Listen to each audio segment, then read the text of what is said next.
Okay, hello.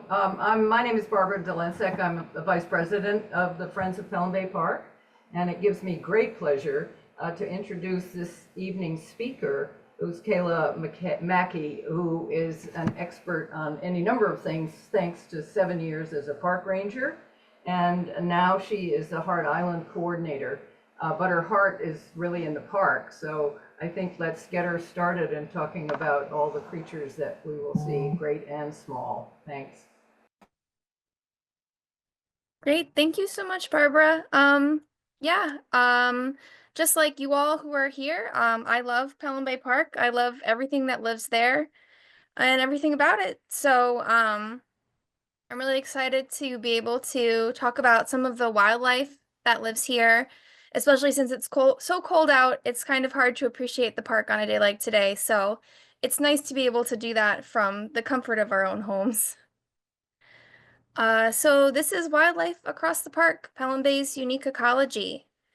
Pelham Bay Park, as many of you already know, is the largest public park in New York City. It's 2,772 acres, which is 3 times the size of Central Park. And that diversity, all of that acreage is a lot of diversity of habitat. And that means a diversity of the species life that we also have in Pelham Bay Park. And the diversity of habitat is really huge. Next slide.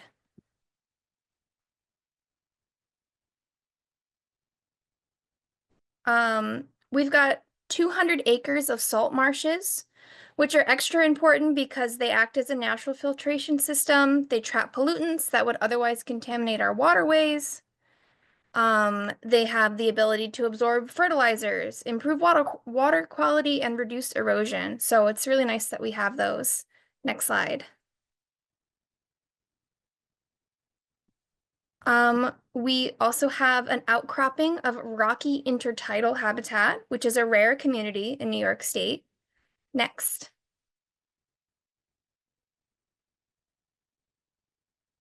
We've got 13 miles of saltwater shoreline. It hugs the Long Island Sound. Next. We've got mature oak forest. Next. Sorry, this is a little flowy. We've got open lawns and picnic areas. Next. Meadows. Next. 1.1 miles of man-made beach. Next. And 883 acres of Pelham Bay Park are designated as a Forever Wild site. Forever Wild is a parks program that is there to protect and preserve the most ecologically valuable land in the city. So it's really awesome that so much of the acreage of the park is designated as that Forever Wild site. With so much habitat diversity, it makes a lot of sense that Pelham Bay Park also hosts a variety of wildlife. So this park is actually home to over 400 species of birds, mammals, reptiles, amphibians, fish, insects. However, if we were to go through all 400 of those, we would be here all evening. So that would be a little overwhelming. So we're just going to be introduced to 8 surprising species that you can actually see here in the park yourself. Next slide. So just again, this is the park on Google Maps. We are going to talk about the different habitats that these animals live in, why they're unique, and some tips for you spotting them yourself. So I didn't choose the rarest animals that you can find at Pelham Bay Park. I chose the ones where you can see them, and it's very special when you do see them. So you're not going to see any deer on here because we see those all the time in the park. Red-tailed hawks, those are very, very easy to spot. These are kind of mid-level challenge animals where if you know what you're looking for, you have a high chance of spotting them. We're also going to kind of go into why you should appreciate them. Next. So first up are these little guys. These are spring peepers. You might never have seen them in the park, but you probably have heard them if you're ever in Pelham Bay South in the springtime. And if you could play the sound, let's see if anybody recognizes it.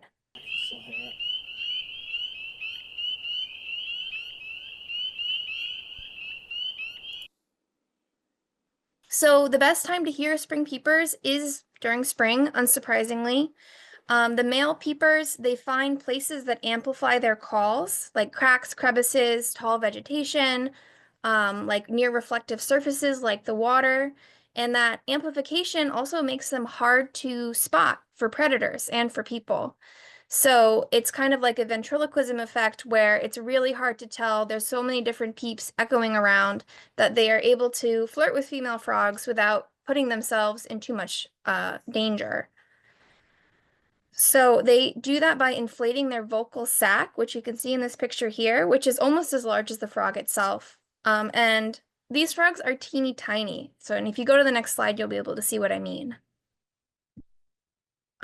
They're about the size of a paperclip. They're really, really small. So if you just hear them, we'll give you credit for that. You don't necessarily have to spot them. Next slide. And one of the amazing things about them is that they live in the park year round. And the way that they're able to do that in the wintertime is that they can withstand freezing during winter hibernation because they have natural antifreeze in their blood. So during the winter, they're still in the park. They're just in the leaf litter, in the soil, just having antifreeze in their blood and waiting for springtime and waiting for the time to flirt, essentially. Next slide. So spring peepers were part of a 1998 reintroduction campaign by the Parks Department. So they released spring peepers in a couple of different areas, including Pelham Bay Park. And if you take a hike near sunset this spring and listen, you should be able to hear them. And if you use a flashlight or some binoculars from the trail, you could probably spot one if you're lucky and you follow the sounds. Next slide. So this is the area of the park where spring peepers can be heard and sometimes seen most reliably. It's Pelham Bay Park South. So usually where I like to walk is almost along the landfill fencing, where it's a really wet, muddy area. They love that. And that's where I typically hear them. Although all of these animals have legs or wings or some way to move around, so it's not necessarily like they only have one habitat. Next slide. So our next animal is the American kestrel. It's the smallest and most colorful falcon in North America. And this picture was actually taken at the landfill, aka Tallapoosa Point. So if you recognize that barbed wire, that is the fence along the landfill, and then that little guy is a kestrel. Next slide. So Tallapoosa Point makes excellent habitat for kestrels because they love grasslands because they hunt grasshoppers, mice, and other really small prey. They have really sharp vision, so they can see those little things moving around from over 100 feet away. Next slide.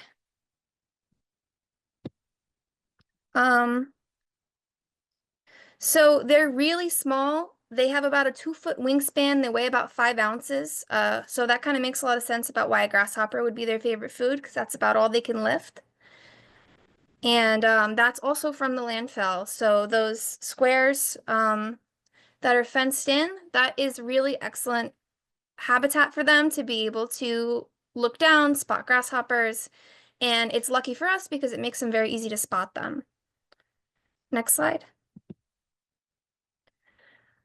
So one way to tell that you're looking at a kestrel and not, say, a pigeon or a blue jay is their body shape. So these are different raptors, eagles, hawks. The falcon is the only one with this like really kind of like sharp elbow in flight. So if you see something that is pretty small and kind of has almost a very like compact, sharp, aerodynamic body shape, there's a good chance that you're looking at a kestrel. Next slide. Kestrels are really interesting because they exhibit something called sexual dimorphism. Sexual dimorphism is when the male and the female of the species have different traits. So the male kestrel has more blue on him and is smaller than the female, where the female is larger but doesn't have as much blue on her head or on her back. Next slide.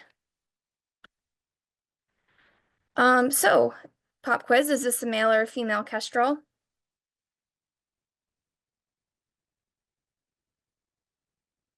Yeah, it's a male. And you can tell because of all of that blue. Both the male and the female are going to have that really cool, like almost like teardrop tattoo type thing going on the cheek. So that's another attribute that you can look for if you have some binoculars and you're trying to spot them. They also have a pretty distinct sound, and we're going to try sound again.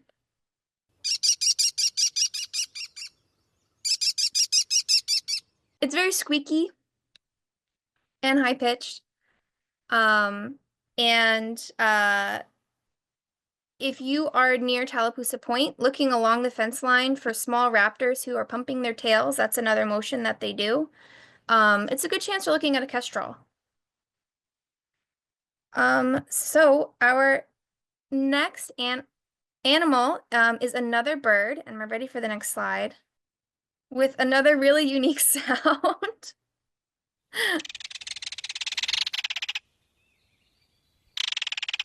Okay, I heard that one. So I chose this bird because it's really distinctive. It's hard to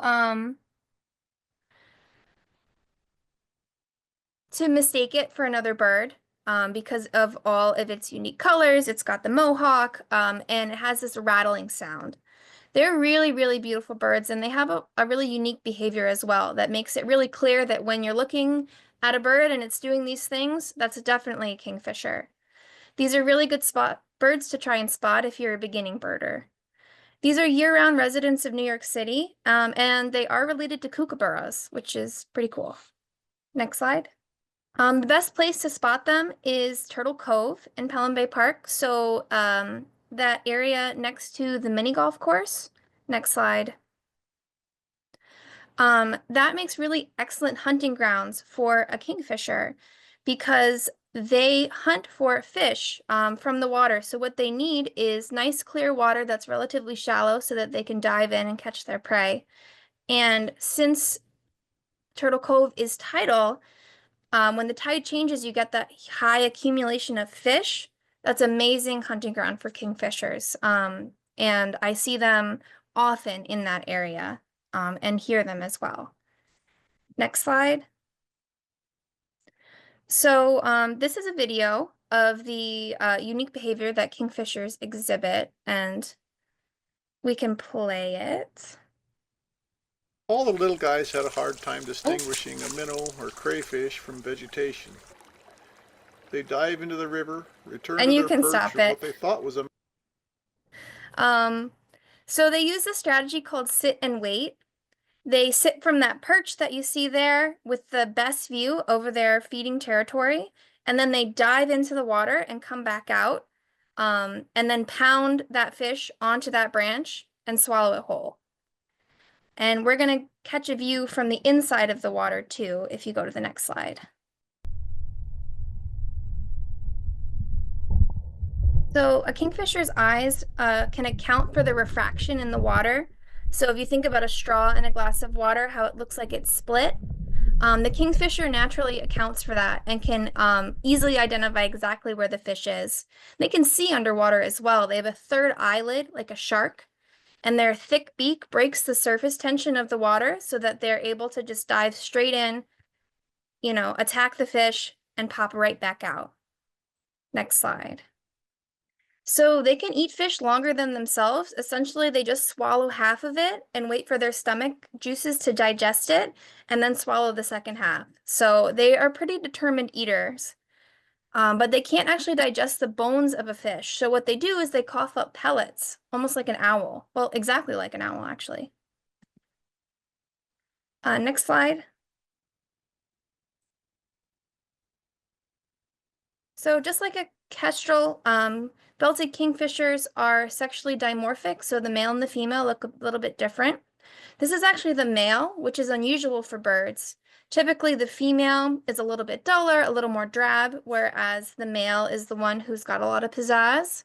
But in the kingfisher's case, the male is the one with no orange, and the female is the one that has that beautiful orange look to her. Next slide. So our next animal doesn't have wings or legs for that matter. This is a moon snail, sometimes known as a shark eye. So most often you're going to see their abandoned shells along the boardwalk at Orchard Beach. Next slide. So if you're walking along the quiet sections of the beach at low tide, you might be able to see that whorled shell sticking out of the sand. Next. So just for context, this is what they look like in their element. A lot more goopy, a lot bigger. They're predatory snails, which means they hunt for other snails or shellfish like clams and mussels. So even if you don't see the shell or the snail itself, you can see the evidence that they were there. Next slide. So this hole that you're looking at is evidence that this clam was killed by a moon snail. So they wrap themselves around their prey with their foot, and then using a radula, which is a really sharp tongue with teeth, and a secretion, they carve this hole into the prey's shell. Next slide. So all of these holes were made by moon snails. And then after they've used their radula and their secretion to make this perfect hole, they use their proboscis to digest that soft tissue of the prey, which is pretty metal for essentially a shell that you see on the beach and you take it home and put it on your mantle. Like, that was a predator. Next slide. You might also be able to spot moon snails in a different way. These sandy necklaces are the egg casing of the moon snail.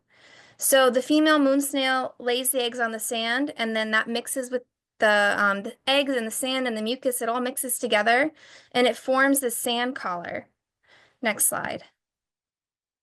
And if you hold it up to the light, you can actually see it. That's all those little black holes. Those little black dots are all eggs of the moon snail. And that picture was taken at Orchard Beach, so I know for a fact that you can spot them there. Next slide. I've seen them near the Orchard Beach Nature Center over by Section 1. That area is a great place to walk around and hunt for shells, especially at low tide. Next slide.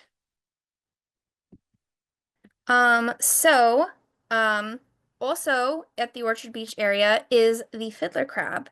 Those 200 acres of salt marsh that I mentioned earlier, they make for really excellent fiddler crab habitat. Next slide. So these are very small crabs, but they have huge personalities. The male fiddler crab's claw can grow to nearly half of its body weight and basically become the same size as the crab. This large claw makes it really hard for them to burrow. It makes it hard for them to feed. So why do they have it? Next slide. Essentially, what they do with the claw is they don't even really fight other male crabs. They just kind of wave it around as a display of aggression. They can pinch hard enough to crack the shell of another crab, but that is rarely how the fights go. Usually what they do is they wave it around at the males to say, look out, I have this huge claw. And they also wave at their burrows to female crabs to invite them into their burrows. So the bigger claw you have, the easier it is to see from a distance that all the ladies maybe want to come over to your burrow. Next slide. And these burrows are pretty impressive if I was a female crab. They can be up to 2 feet deep, and when the tide rolls in, the crab pulls sections of soil through the inside of the burrow, and it forms a plug so that they have a nice oxygenated area to hang out. The fiddler's left inside, dry, protected from the salt water and from predators. Next slide. The key to spotting these guys is to be quiet and patient. They have 360-degree vision, and they can feel the vibration on the sand when you approach them. So they only come out of these holes when they feel like they're safe for predators. And this video will show you what that looks like, them being cautious.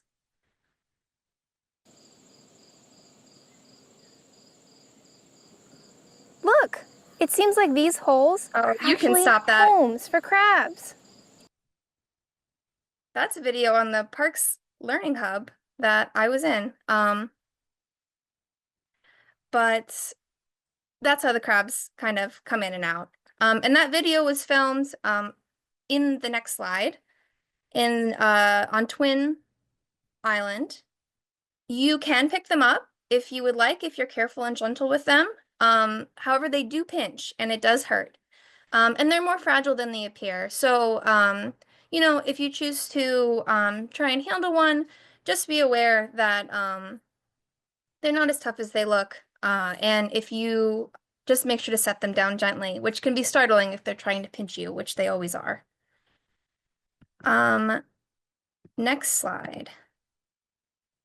So fiddler crabs are really important to the ecosystem because they aerate the soil around all of this cordgrass and they allow that salt marsh that we have to be so healthy. So that's also why they're pretty interesting. Next slide. So our next animal is the redback salamander. It is an amphibian. It's pretty awesome. Next slide. They're often found under logs, leaf litter, or burrows of deciduous forest, like Hunter Island. Next slide. These salamanders are really amazing because they lack lungs. So despite looking exactly like a lizard, they have a totally different inner composition. They don't have any lungs. They breathe through their skin. So it's really important for them to always remain damp and wet. Next slide. So these salamanders come in two morphs. That's just color variants. The redback salamander is where the name comes from, and this guy with the black back is called a leadback. However, they're the same species, and this is the most common species of salamander in New York City. Next slide. So unlike spring peepers, these salamanders aren't freeze tolerant. They don't have that antifreeze in their blood. So when the weather gets freezing, they have to move into underground retreats, under stones, into ant mounds, inside rotting logs and stumps, and that's where they remain until snow melts. And that's one of the important reasons to stay on the trail. When you are enjoying Hunter Island, there's just a lot of animals that are living there and using the park and just trying to stay alive. In the springtime, in the warmer months, you can lift up dead logs along the trail and see if you spot a salamander under there. Next slide. Even if you don't see a salamander, you can often see their eggs underneath. The females lay the eggs in dark, damp environments, like crevices or under rocks. And unlike a lot of other amphibians, redback salamanders don't have an aquatic phase, so they're never tadpoles. Next slide. So just be very careful if you choose to handle a salamander. Generally, I would advise against it just because the heat of a human hand can hurt them, as can bug spray or lotion. Anything that you put on their hands, they're essentially breathing right in. So it's usually best to observe them without picking them up at all. And if you are like opening and closing logs to check for salamanders, always be tick aware and always be very careful not to squish them when you put the log back. Next slide. So this is typically where I see them. This is Hunter Island. And again, always be tick conscious if you're touching anything on Hunter Island, just as a heads up. Next slide. Our next animal is the eastern cottontail. We can go right to the next slide. They're active all year long. They forage mainly at dusk or at night. During the day, they conceal themselves in dense brush, trying to protect themselves from predators, from harsh weather. It's pretty tough to be an eastern cottontail. They have a lot of things that want to eat them, so they really do their best to stay safe as much as possible. Next slide. So one of the places that I often see eastern cottontails is the lawn in front of the Bartow Pelham Mansion Museum. That tree line on the other side of the parking lot that has like that thick underbrush for the cottontails to retreat to, and it's right next to a nice lawn with some delicious grass to eat. That's a really, really great place to spot them in the evening. Next slide. So the reason that cottontails have that cottony tail on the back, it's meant to confuse predators. So when they're running away, it makes them really hard to track accurately. So instead of, let's say, a hawk going for the middle of a rabbit, which would be very hazardous for them, that white dot is confusing enough where maybe they'll kind of go for the back, they might miss, as the rabbit is zigzagging away at 18 miles an hour. So they really do their best to stay safe out there. Next slide. So eastern cottontails are mostly loners, except in spring, which is when they are having these adorably cute babies. Next slide. Despite being solitary, they do communicate with one another. They can give each other warnings by stomping their feet on the ground. So they've got a couple of different defenses. They're listening for that foot thumping. They've got that white tail, and they have their speed also. Because they have a lot to run away from. If we go to the next slide, we'll see who they're running away from. This is the beautiful, misunderstood eastern coyote. And we are lucky enough to have them living in Pelham Bay Park. Next slide. So eastern coyotes are bigger than their western cousin, but the word coy wolf isn't totally accurate. So according to Gotham Coyote Project, their genome is actually 60% western coyote, 30% wolf, and 10% domestic dog. So most of their behavior is the same as that western coyote. They just have a little bit more bulk to them, and sometimes they do behave a little bit differently.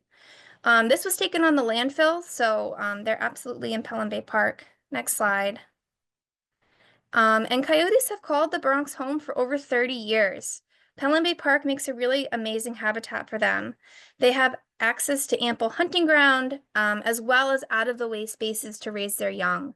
So there's areas in Pelham Bay Park that are really hard for humans to access, such as Tallapoosa Point because of the fence around it, and all that forever wild area. That's a great place for a coyote to live its life in the most peaceful way possible. They don't really like to be around humans.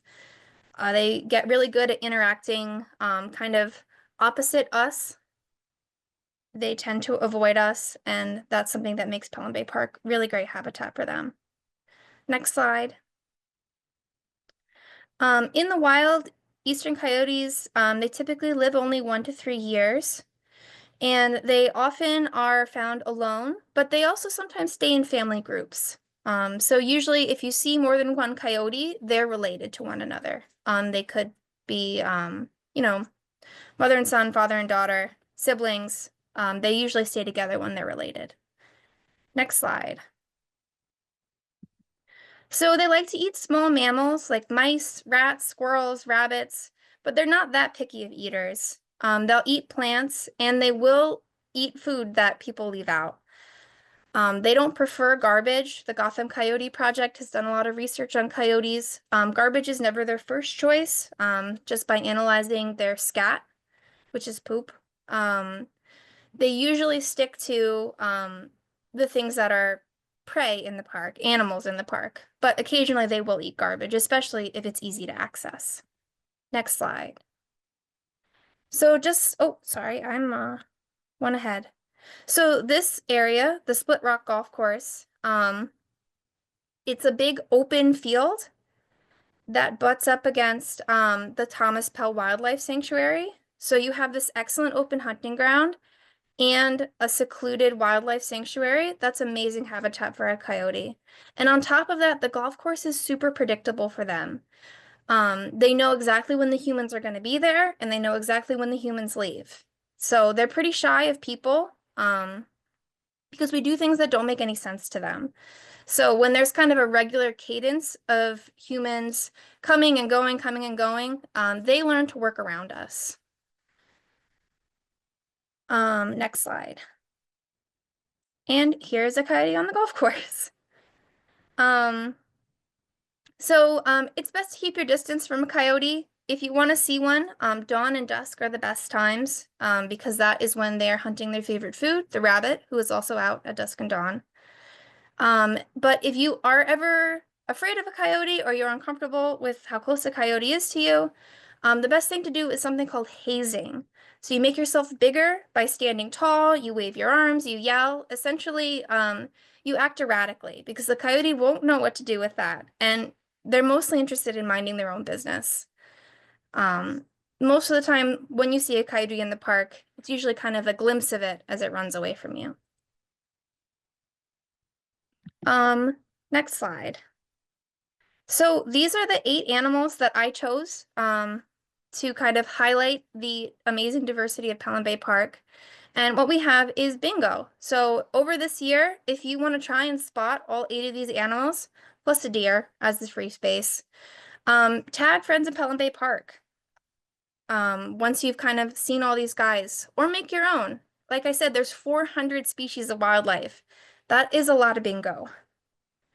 And I'm actually not sure how we're going to make that available for you to download. There's a QR code, and we will figure out how to put it on the website. But if you want to play Pelham Bay Park Bingo, I would definitely start with these 8 species. They are possible to see, they're not impossible to see, and they're really, really special. And they're part of what makes the park special. Next slide.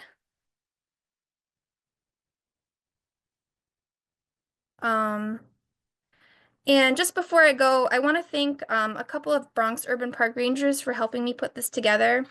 Ranger Ben took a lot of these photos in the park, which is really, really amazing that he was able to see this diversity of wildlife, and he was able to get such great photos of them. And then Ranger Adam Rodriguez, he made the bingo card for me because he is much better at graphic design. And if you ever want to learn more about any of these animals, the Urban Park Rangers do free programming year-round. And they are super educated, they're super excited to share the park with you, and they're a really great resource. And that's my presentation. Thank you so much for your time. Kayla, do you And want I to go guess, through the questions in the chat? There's a few. yes, I will do that. Yeah, if you have any other questions, definitely please drop them in the chat. I probably should have. Do they migrate? I think this was about kestrels. It was Some about kestrels do migrate. However, you can see them in the park year-round. So some of the kestrels that you were seeing in winter have migrated from Canada. So for some birds, this is south. And some birds will go further south from us. So yes, the answer is sometimes. They eat clams. Yes, moon snails eat clams. They basically eat them the same way that we eat an oyster, but a lot more slowly. They just kind of slurp it up.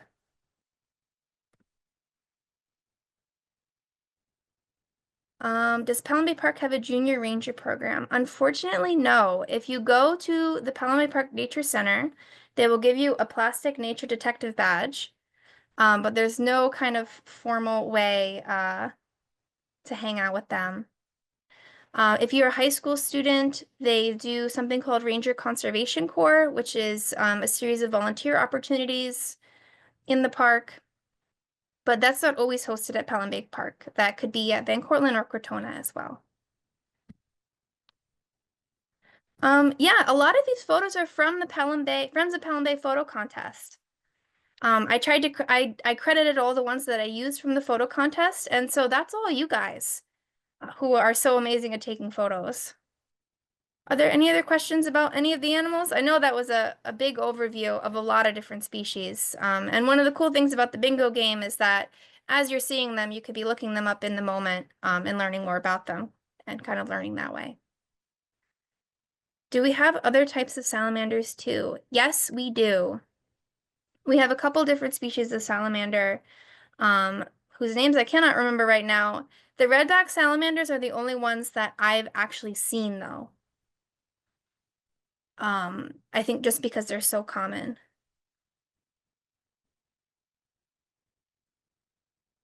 Any bird excursion coming up? That is a great question. It is one that I can answer for you, actually. I just to jump in quickly, the Friends of Pelham Bay Park and Urban Yes. Park Rangers are actually doing a timber doodle walk on March 29th at dusk. It'll go out in the newsletter, but I think we have it starting at 7. Sam, is that correct? Yes, that's correct. Yeah, definitely check them out. Timberdoodles are amazing and beautiful and so cute. And there's also going to be another seal watch on February 22nd if you want to see some of the seals that hang out off of Section 1. I saw a loon between Twin and Hunter Island. Yes, they are in common in the winter. So they are one of the birds that migrate and weir south. So you don't sometimes they can be hard to spot because they're not in their breeding plumage, so they don't have that like the red eye and the spots and like all those things that make them super like super noticeable and really pop. But you can still kind of like they're still a huge water bird, so you can see them off of Orchard Beach really often in the wintertime. Once it starts to warm up, they go back north though. What is the coolest animal I've seen in the park? Um, It's hard to say. My first week as a park ranger was the time that there was the minke whale at Orchard Beach.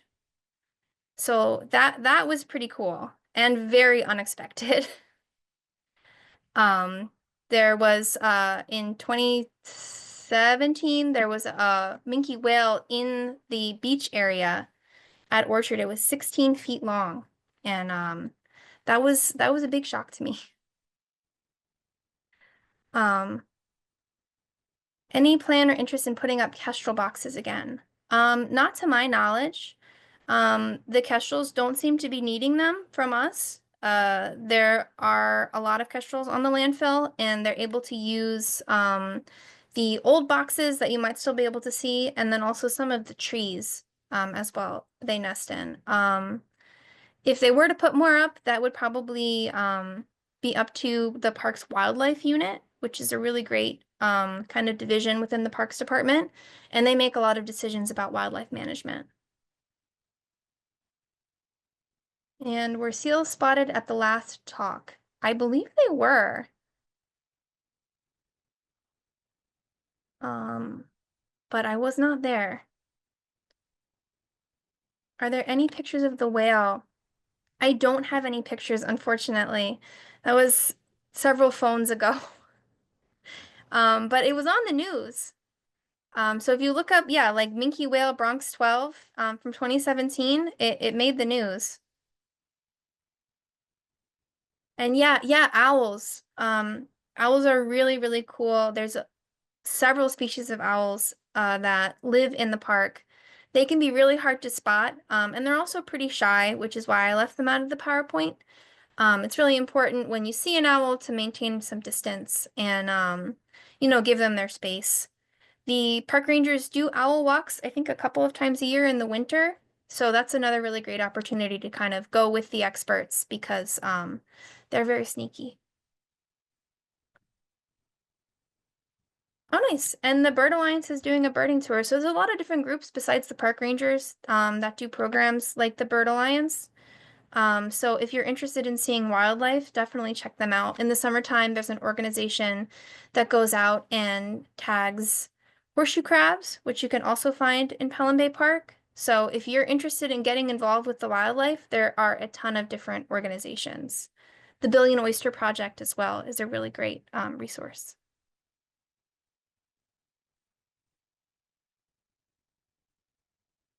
What owls are in the park? So in Pelham Bay Park, we have barred owls, barn owls, screech owls, saw-whet owls, and great horned owls.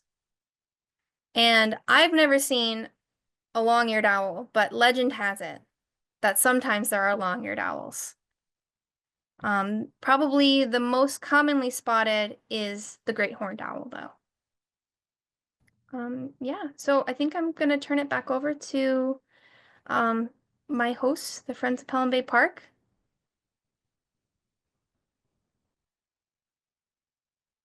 And oh yeah, snowy owl. Yes. Snowy owl, every time people see a snowy owl in Pelham Bay Park, I'm out of town. And that breaks my heart every time. But yes, if you are extremely lucky, much luckier than I am, you can see snowy owls. Thank you so much for coming out, Kayla. I really appreciate the chat and letting us know everything about wildlife. Um, I don't think you make videos for the Rangers anymore, is there? That was a pandemic experiment. There are a couple videos deep in the park's website starring some park rangers that were presented to people when during like the height of social distancing. But that's now that we're all able to meet in person again, those really fell off. That's fair. Well, thank you so much, and I'm going to stop the recording here.